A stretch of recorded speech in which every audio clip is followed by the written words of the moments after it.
сабағымызға қош келдіңіздер. Барлығымызға балалар сәттілік тілеймін.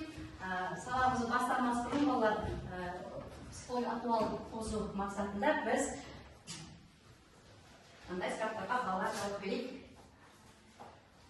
Біздер қазір құндылықтар әділдік және жауапкершілік. Сол себепті осы құндылыққа байланысты құндылыққа қатысты бір ауыз сөзбен жауап берейік. Çizik, tabii. Антмақ болған жерде өте жақсы. Антмақ болған жерде жарайсыз. Досқа айтатын жыл сөзіңіз. Жақсы, рахмет. Бірге жұмыс істеген кезде не болады? Жақсы. Біз бір-бірімізді қолдаймыз, себебі өте жақсы доспыз. Достармен тату болу үшін мен бірге жұмыс істеймін. Жақсы, рахмет. Ал келесі топ сіздерге ынтымақ болған жерде не болады? Арыспақ болады. Рахмет. Досқа айтатын жыл сөзіңіз. Жақсы. Досқа айтатын жыл сөзіңіз? Рахмет. Алтыншаш. Досқа айтатын жыл сөзіңіз? Қамқор болайық бір-бірімізге. Біз бір-бірімізді қолдаймыз, себебі бірлік бар. Рахмет балалар. Ал енді балалар, біз топқа бөлінеміз. Солай ма? Біздер үш топ. Сондықтан бір-бірден шығып кеп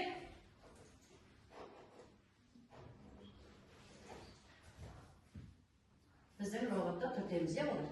Қане, бастайық. Болды. Давай.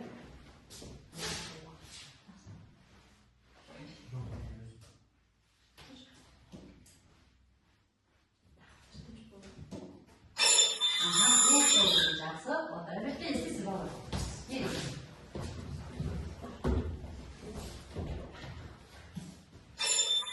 Шаңырақ тұры дейді. Натопаларыз келесіз. Әнжу.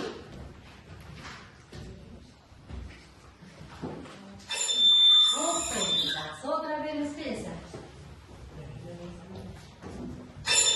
Кереге тұрды. Үшті, е? Алмастық келе ғой.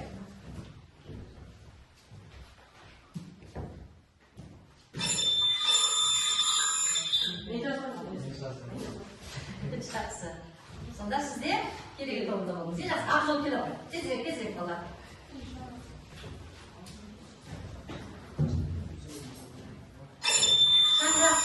Ақжол үшінші тобында отыра беріңіз. Келесі сәке.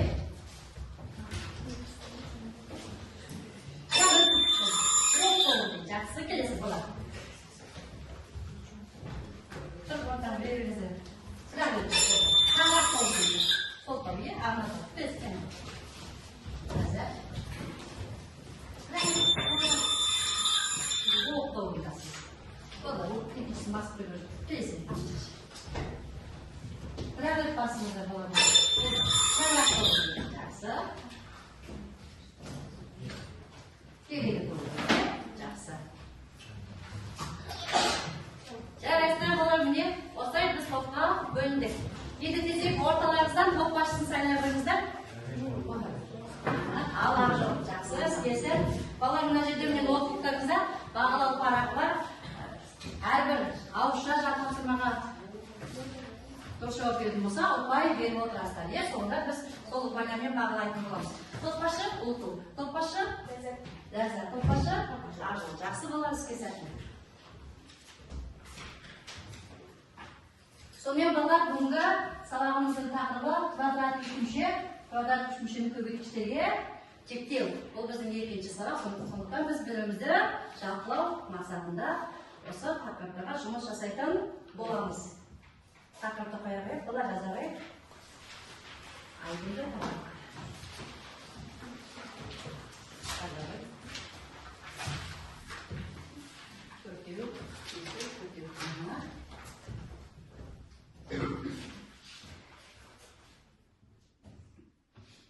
Жақсы.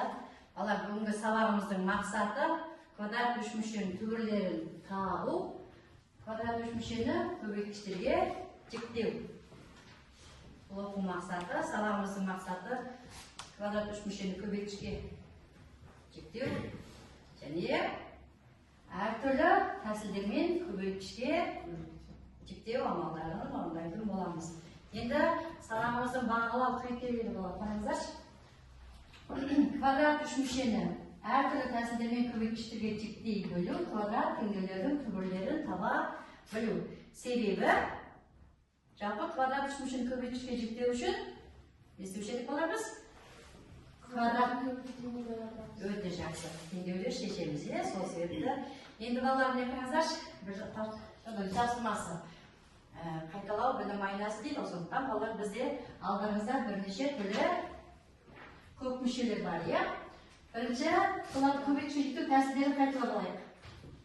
Бірінші тәсіл болар? Өте жақсы. Онда нені шығарамыз? Қол көтерейік. 2 және 2х. Не болады сонда? 2х. Осындай көбейткіш пайда болады деген, е? Жақсы. Келесі. Мұна. Бұл не болады? Бұл қандай көп мүше? Квадраттық үш мүше өте жақсы. Оны жақсы, осылай көбейтішке жіктейміз. Оның біз формасын білеміз бе? Жақсы. Келесі балалар. Үшінші. Өте жақсы. Яғни қысқаша өте жақсы. Келесі бұл тағы не балалар? Неге оны айырмашылығы? Өте жақсы. Келтірген жарайсыздар. Оларды біз көбейтішке осылай жіктейді екенбіз. Келесі 5-ші тәсіліміз біздің топтау тәсілі. Топтау тәсілімен біз көбейтішке жіктейміз. Жақсы. 6-ші біз тағда топтау тәсілімен көбейтішке жіктейміз. Не балалар? Осылай көбейтішке жіктеу тәсілдері бар. Енді осы тәсілдерді біз бүгінгі сабағымызда қолданатын боламыз, иә? Қазір міне жақсы бір топтар құрылды ғой. Сол себепті біз балалар бірлігімізді арттыру мақсатында топпен жұмыс жасайтын боламыз. Кім жылдан кім тақ көрдеге алдарыңызда балалар ала қойыңыздаршы. Жақын ішіне төгетін болсаңыздар, сіздерде нақайдың тапсырма қойы. Ол математикалық, ол мынау жағын сәкен жақындағы.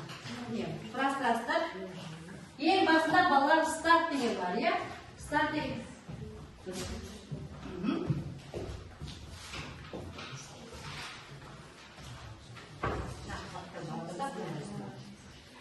Старт деген бар, е?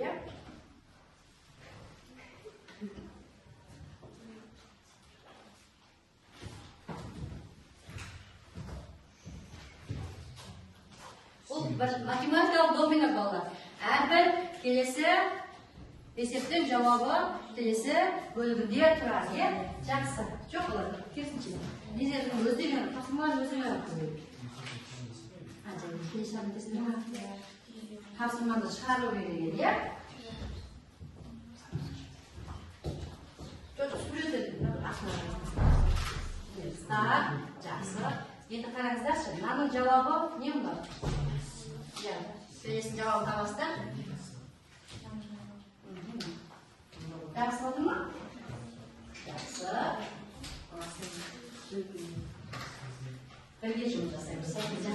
Сәкен жақындайық. Көп болды ма? Жақын.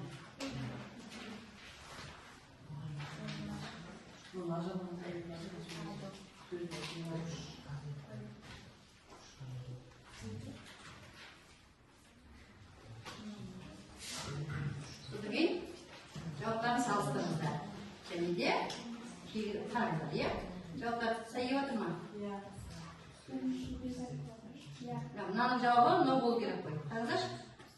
36 қосылған 4-ның квадраты. Бұның жауабы болу керек еді. Жақсы.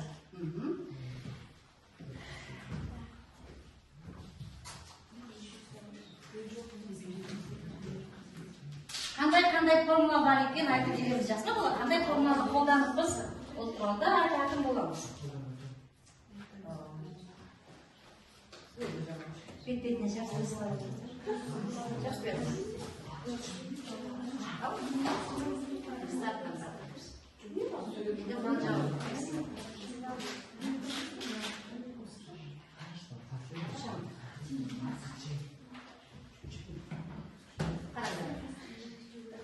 Д алынған үш, Д қосқан үш.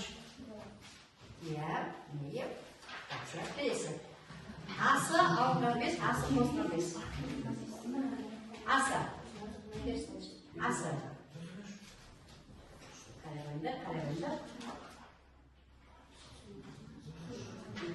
Иә, жарайсыздар.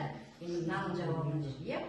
12 алынған төртісі, 12 қосылған төртісі, 12 квадрат неше өтті? Жақсы, қарайғандар.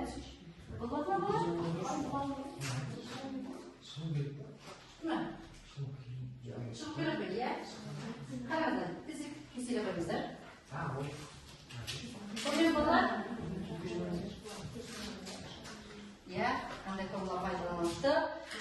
Тағы басқа.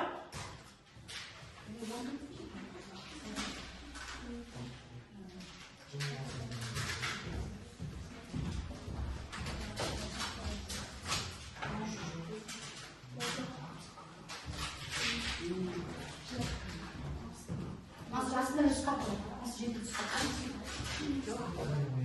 Жауын берсен.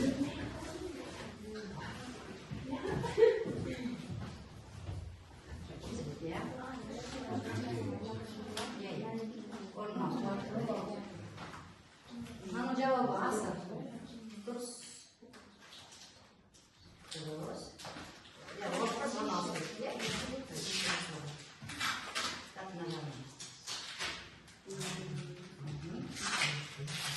Ал жақсы. Жақсы. Енді қарайын. Болды ма?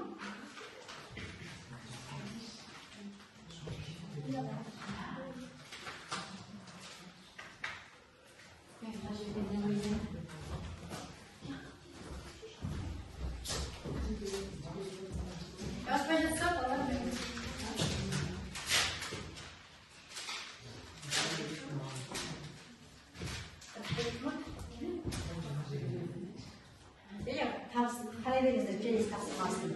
Ең соңында не болу керек? Тиіш болу керек,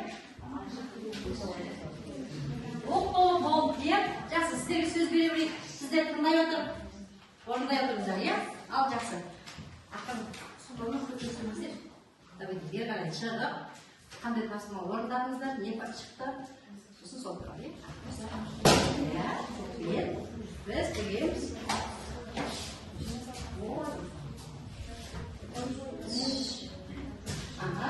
Алдыңдарыздар. Бірінші кітапшамызда бұл жерде 25 қосылған 10 қосылған q квадрат шықты. Қандай формула? Өте жақсы. Жалпы барлығында да осы формула сіздерде қолданылды. Енді қандай сөйлем шықты? Жақсы. Кигізей балалар, қараңыздар. Оқытқанда кигізей шыққан екен. Ал енді не білесіздер, кигізей тұратын? Киіз өзі көп бөлімдерден тұрады. Оның ең бастысы шаңырақ деп аталады. Шаңырақта бізде осы күннен сәуле түсіп тұрады. Үйде жарық болып тұрады. Одан кейін уықтар болады. Уықта осы шаңырақша көтеріп тұруға болады. Одан кейін кереге болады. Керегесі осы жердегі орналасады.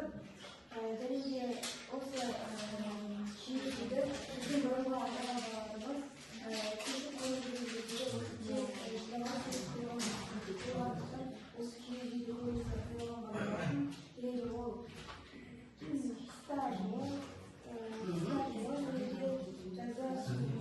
өте жақсы. Рахмет балалар. Оқ тобында сонда бізде екі нүктенің қосылысымен айырмасының квадратты тасмалар жөнделетіне жақсы болды бар. Ал шығармайды, ішінде баш жөнінде тұсқалмайды. Жақсы.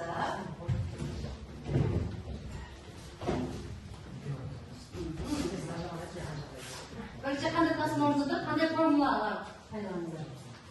Бізде қысқаша бөлүүчүдө эки санын косындысынын кубтары, косындысы менен абайтындысынын кубтары айырмасын, иә? Жақсы. Мына жерде біріншісінде 3-тің кубы мен А-нын кубы болған соң бізде 3 қосылған А-нын кубы. Мына жерде мына жерде 2-сінің кубы болғанмен минус А-нын кубы болған соң 2-сі азайтылған А-нын кубы. Жақсы. Онда сіздерде тағы кигіз үй жарайсыздар. Ал енді кигіз үйді туралы элементтерін айттым. Тағы басқа кигіз үй туралы не қосасыздар? Киіз үйде баяғыда қазақ ата-бабам көшіп қонуға пайдаланған үй құрамы болған, және оның баспанасы, және де қазаққа махаббат еттерінде баяғыда керегесі кең болсын, оғы биік болсын деп айтады, адамның үлкен әрбір үйінде шаңырағы биік болсын деп айтады.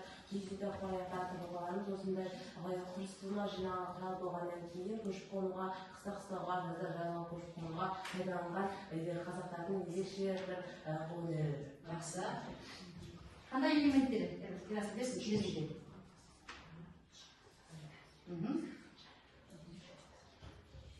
Алтыншын айтыңыз. Шаңырақ, кереге. Жақсы. Және де көп шығады. Есегі. Жақсы. Рахмет балалар, өте жақсы жауап берді. Топ-басшысы бағалайсыз ғой, жақсы. Топ-басшысы бағалай ғой. Яғни осы бірінші жұмысқа. Ал үшінші топ кереге тобы. Әрбір баланы көрсеңіз, бағағы қосылады. Жақсы. Біз бұл жерде квадраттық үшбұрыштай формуласын қолдандық, және бізде сонда кигіз үй шықты, есептеріміз дұрыс шықты. Жақсы. Кигіз үй туралы айтатын болсақ, ол оның құрылымы, от, шаңырақ, керегеден тұрады. Және де ол бұрынғы ата-бабаларымыз оны қолданған себебі ол тез жиырылып, тез жиналып, тез құрылады. Сол арқылы ата-бабамның көшіп қонған кезде соны қолданған. Және де кигіз үй ол қыста жылы, жазда салқын болады. Және де оны кигіз үйді көп береке деп атап кеткен. Жақсы. Балалар, от кереге шаңырақтарымызға қандай элементтер бар? Қалай жылы болады кигіз үй? Жылыту үшін не істеуші едіңіз? Сыртынан кигізбен жазылады. Кигізбен, оны қалай дайда? Өзі тағы басқа. Түндігі, ол шаңырақтар өте жақсы. Тағы басқа? Есілдіңді ма? Жақсылар, толық деген кигізден жасаған, сол және кигізден жасаған бұйымдар кигіз үйді жақсы, жылы, бар, және де балалар не пайдаланған? Анау не ой көреді? Кигізден жасалған және ой өрнесі, жақсы. Қандай ой өрнектер қолданған қыз балалар? Жақсы, балалар келешекте, біліп жүріңіздер, қандай ойларды қолданған мысалы, қандай әшекей бұйымдар, сол әшекей бұйымдардың да әрқайсының өзінің атауы бар, соларды келешекте балалар жақсы қарап жүріңіздер. Рахмет балалар, өте жақсы жауап бердіңіздер. Топтың басшысы бағалай қойыңыздар, жақсы ма? Сонымен балалар біз топпен жұмыс жасадық. Барлығымыз бірге жасадық ба? Бірлікшіл болды. Келесі балалар енді бізде қайталадық қой, барлық есімізге түсті ғой. Енді балалар бізде өздік жұмыс, жеке жұмыс, мұнда өзіндік ойын деп аталады.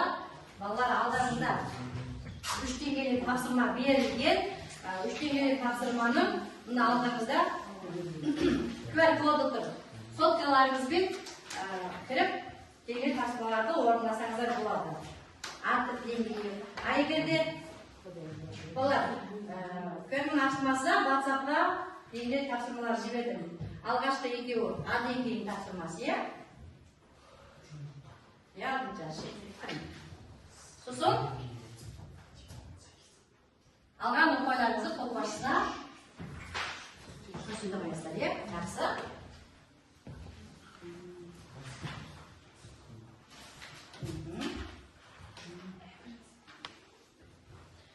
Мұнда балалар бет теоремасын пайдаланып квадрат теңдеу қарастыр, немесе квадрат теңдеудің түбірін табу, және де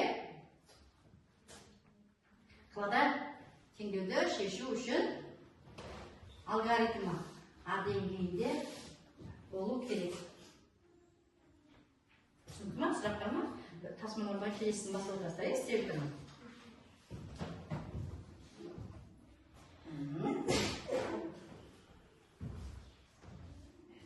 Мына екі түбірді жауаптан табасыз, беттері басын байланып. Соған келіп отырсыз ба? Жақсы. Әркім өз қолын жоғалам.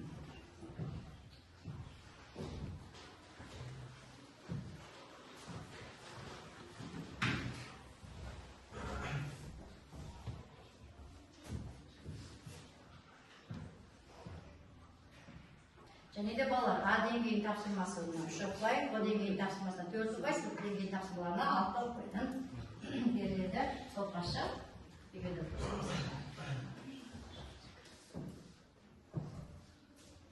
Жақсы. Дұрыс болса жасыл. Көрді ме? Кім еді ме? Қатты ноутбуктер бар олар.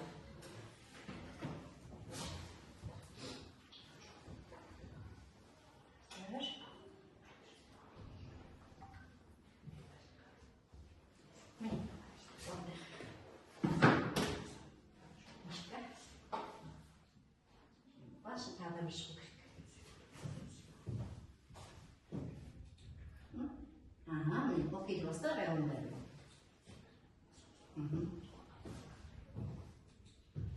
Жауаптармен сәйкестендіресіз, иә?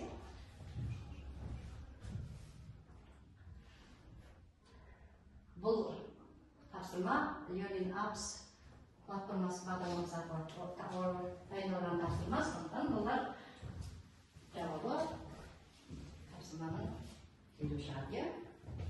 Болды ма? Жауабын.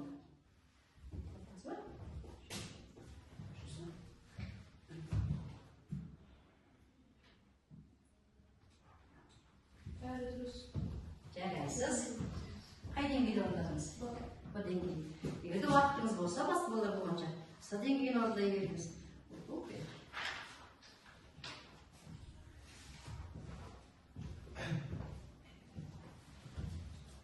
Болдыңыз ба? Жарайсыз, барлығы жасыл. Ұпайын шығам екен? Жақсы. Қай деңгейді бұл? С деңгейі. Уақытыңыз болса, бұл деңгейді орындай беріңіз. Жақсы болар.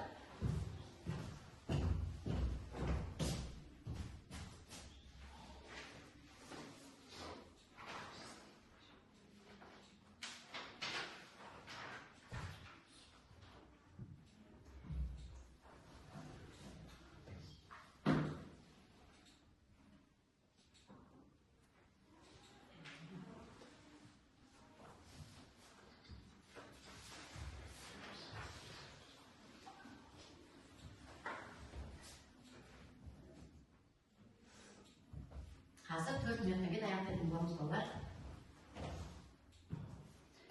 Жарайсыз, әнжос сылтауының деңгейін сен шығайын деп жатыр.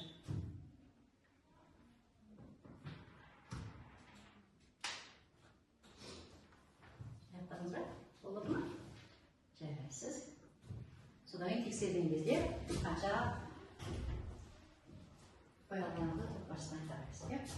Жарайсыз.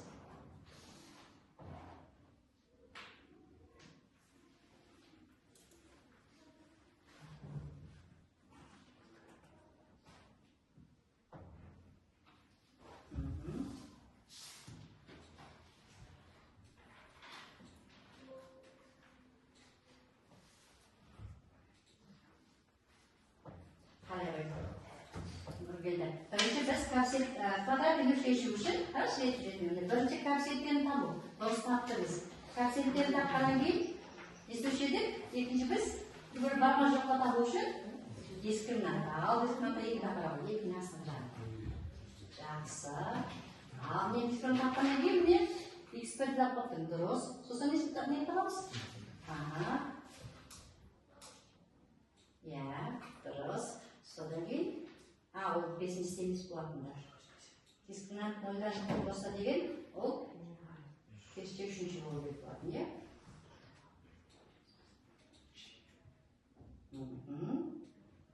Кейін сонда екінші табамыз бұл бесінші амал. Енді дұрыс қой, иә? Қазір осы ретті есеп шығарғанда есіңді сақтайсыз ма? Жарайды, сіз міне нөлді деңгейін аяқтады. Келесі. Болдыңыз ба? Не дейді?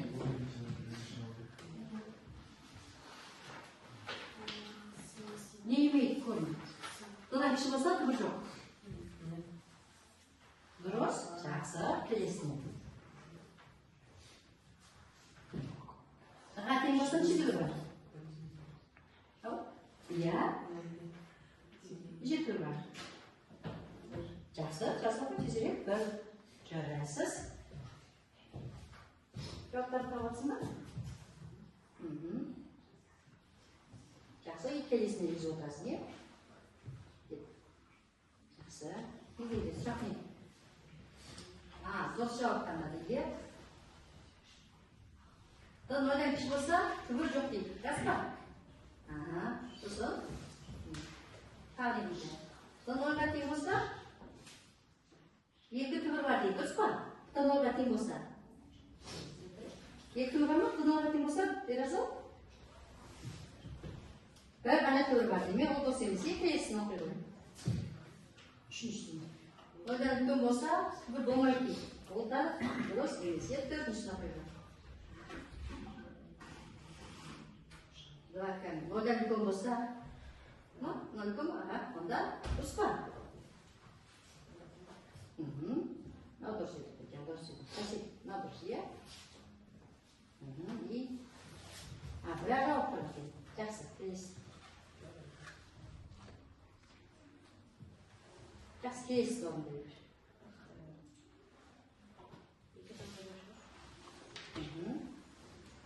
Екі дұрыс жауап.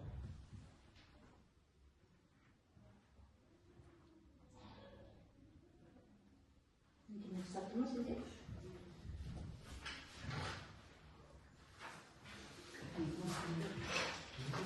Болды, уақытымыз аяқталды. Қайдан кетасыз? Аден. Аденге, жақсы, аденген орындарыңыз. Дұрыс болды, барлық болды да? Келесі, масырып қайдан келіп отыр? Бұдан кейін. Жауап шықты ма? Жоқ, жасыл жаным, қызыл жаным отырады. Мысалы, қаршы дейді, ләззатта сияқты. Дұрыс жауап, арайда сияқты. Неше дұрыс жауап бар, неше теріс жауап бар, иә? Сонысында айта отырып басшысына. Есімде қалма, жаңа айтып отыр болады. Санап отырыңыздар, жасыл шыққан дұрыс жауап, қызыл шыққан қате жауап. Иә, топ басшысына айта ғой. Ләззат айтыңыздар. Ал жақсы. Жоқ. Аяқтайық. Жақсы. Айта башы, үшеуі. Дұрыс, бір қате, иә? Әнжеуде. Қайдан бейді? Сәкен, айтын ба? Адың айтын ба? Екеуі, неше дұрыс болды? Жақсы, сәкенде адың дейі, он екісі дұрыс. Бәрі дұрыс, маған өзіңді жақсы, ағалай қой. Ағайлы, аяқтайық. Сонымен балалар, аяқтайық. Таппашысы ағалай қаймыз.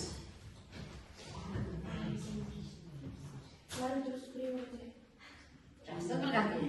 Қай деңгей? Сап деңгей өте жақсы. 6 ұпай, бір қате, 5 ұпай, е? Жоқ? Қай деңгей? Сап деңгей. Дұрыс. Таппашысы ағалай қой. Бұл күткен жоқтында, бұнда деді ғой. Бағаласың.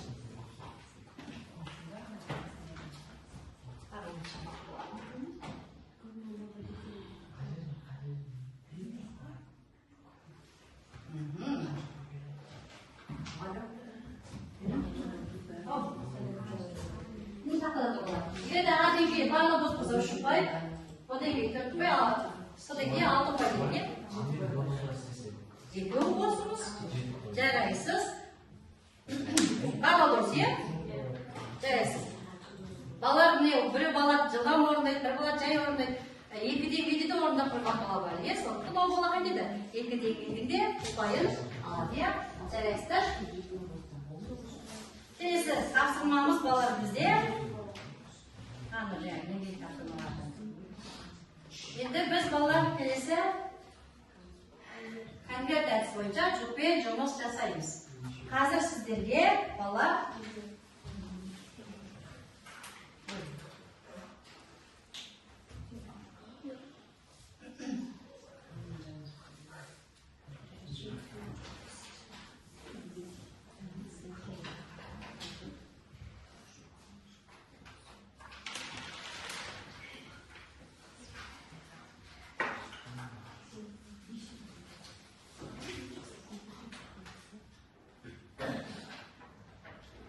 жүкпен жұмыс берді. Қане, жүктаса қойыңыздар.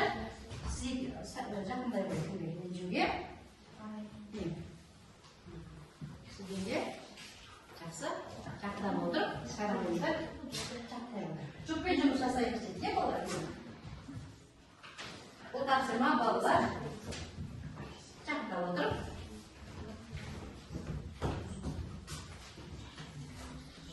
Алдыңғы екі бөлімдегі біздің қайталап алған білімдерімізді қорытындылау үшін міне балалар осындай жақсы дәптерге орындай қойыңыздар.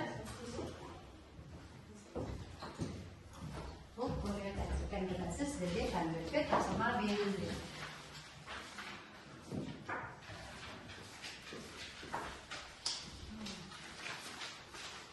Тапсырма сүтіні болды. Естеуіміз керек. Тапсырмада біздің тақырыптағы нәрсе көбейтішке жіктеу әртүрлі тәсілдерді пайдаланамыз. Көппен жұмыс жасаймыз бірге. Қай форманы пайдаланамыз, қандай тәсілді пайдаланамыз.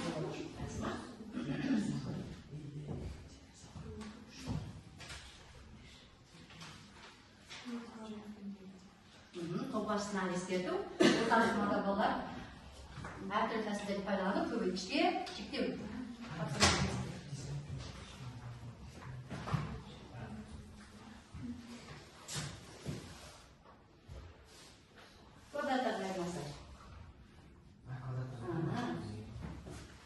Тақырма балалар.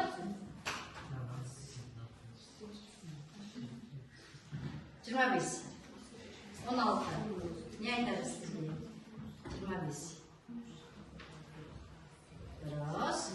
Екі өнөктің айырмасымен жақсы екі жақшыға өтіріңіздер.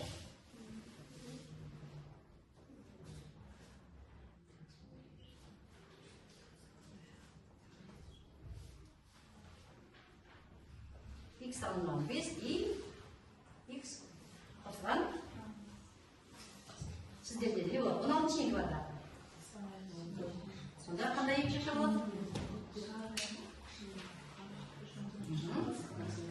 X алынған.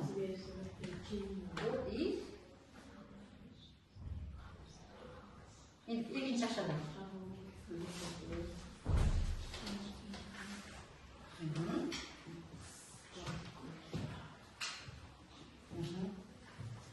Минус 4-тен үшімен көбейтсеңіз, минус 16.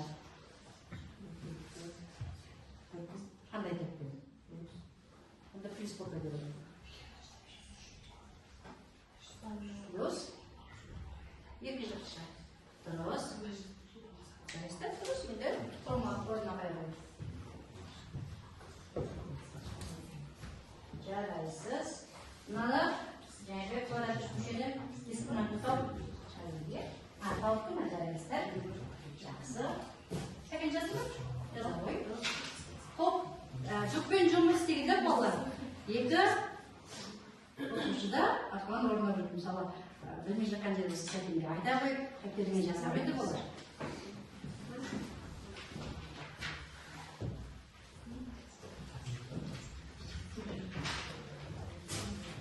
Жақсы.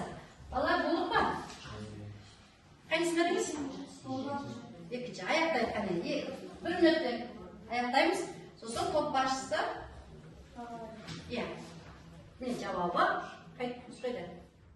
Екінші. Жауабы. Сіздерде тезірек қойыңыздар. Тезірек ауысып. Жоқтар. Жауаптарыңызды ауысып дұрыстыра қойыңыздар. Сіздер қайта қойыңыздар. Бірінші топ. Не?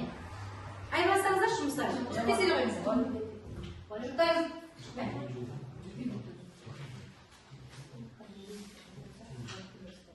Жауабы тезірек тексере қойыңыздар. Жауап бермемесін. Бірінші шыққан. Тексере қойыңыздар. Жұқтар жұмыстарыңызға ауыстырып тексере қойыңыздар. Өте жақсы. Шешім жоқ. Ауыстыра қойыңыздар жұмыстарыңызды. Болды уақыт. Қанша орындаңыз, соншаға баға қойылады ғой енді. Ауыстыра қойыңыздар жұмыстарыңызды. Қайыңызға?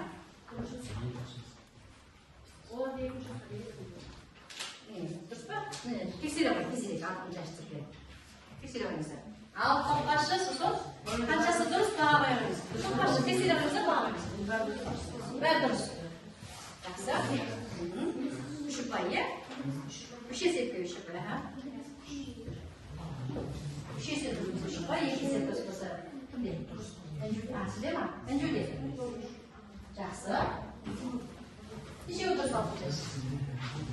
Ашу бағалайды, тезірек. Екеуі дұрыс па? Екі ұпай, біреу дұрыс па? Бір ұпай. Тоқпашы бағалаңыз ба? Сонымен балалар, тезірек аяқтай келесі. Бағаладық қой. Енді тақылағаныздаршы. Үй тапсырмас. Енді балалар, осының барлығын қорыту мақсатында бізде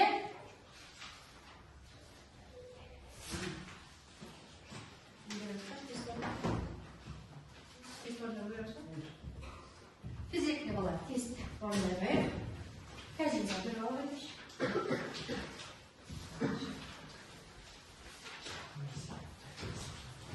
Сонымен балалар сабақты қорытындың мақсатында бүгінгі түсініктеріңізді бекіту үшін тесті орындаймыз. Тезірек орындаймыз. Төмендерінде.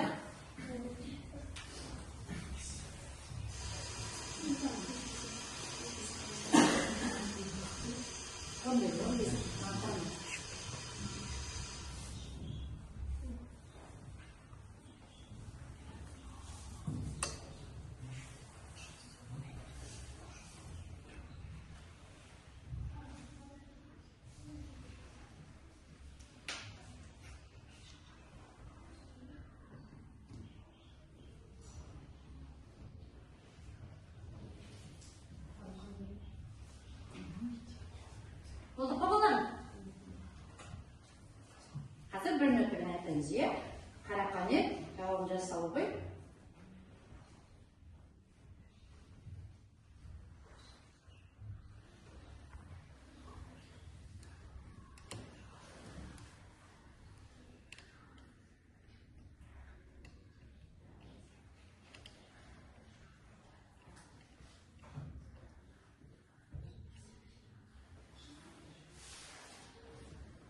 Ал жақсы, аяқтайық.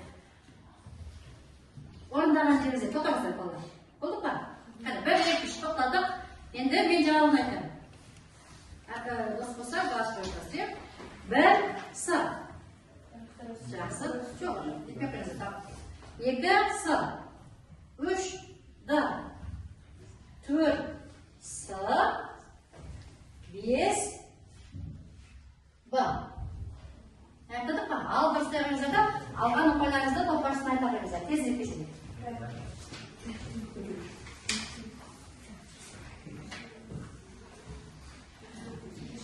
Айтадық па? Тоқпашысын айта қойыңыздар да мұнда қойыңыздар балалар. Сонымен біз сабақтың соңына да жеттік. Балалар бізге үй тапсырмасы 830 деп күнделіктеріңізді белгілеп аласыздар. Ал енді, тоқпашылар, ұпайларын айта қойыңызшы. Тоқпашылар, ұпайларын зерттей қойыңыздар. Ана, қағазында да сән, сол жер қағаз бердім ғой, е?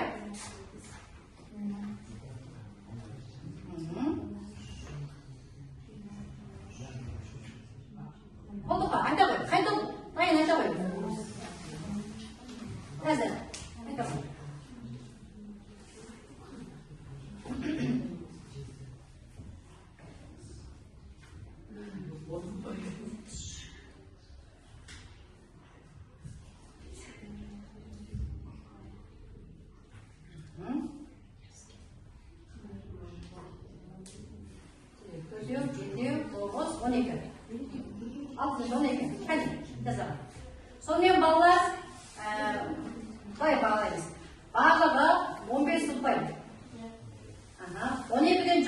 өте жақсы. 12-ге дейін. 10-нан 12 болса 4, 5-тен жоғары болса 3 деген қалды, е? Айта қойыз. Ақжол, 14 қой, Ақжол 5, 6 жаш Мерей. Мерей бізден ақжолге 12. 4, Ерасыл Ерасыл 3. Жақсы. Ағай Мерей 4, Ұшуға 3. Сіздерде? 11, ой кешіңізде 4 деген бар, екеумізге 5. Жақсы. Жақсы. Екі балаға өте жақсы деген бала. Сәкенде чегіңіз? 11. Сәкенде жақсы. Інжуде? 11. Жақсы. Жақсы балалар. Рахмет.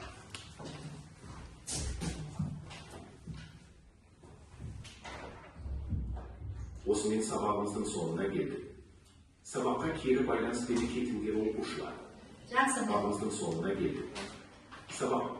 Енді балалар бір-бірден шығып кеп, бүгін сабақ сізге түсінікті ғой, кері байланыс бере қойып, алдарыңызда тұр. Көрсеңіздер, қайда балық қосып отырады, қайда тезінде. Жақсы рахмет, бірақ жақсы рахмет, Мерей. Қайда тезірек болады. Барлығы түсінікті болды. Мереймен оқуға жақсы. Жақсы, рахмет.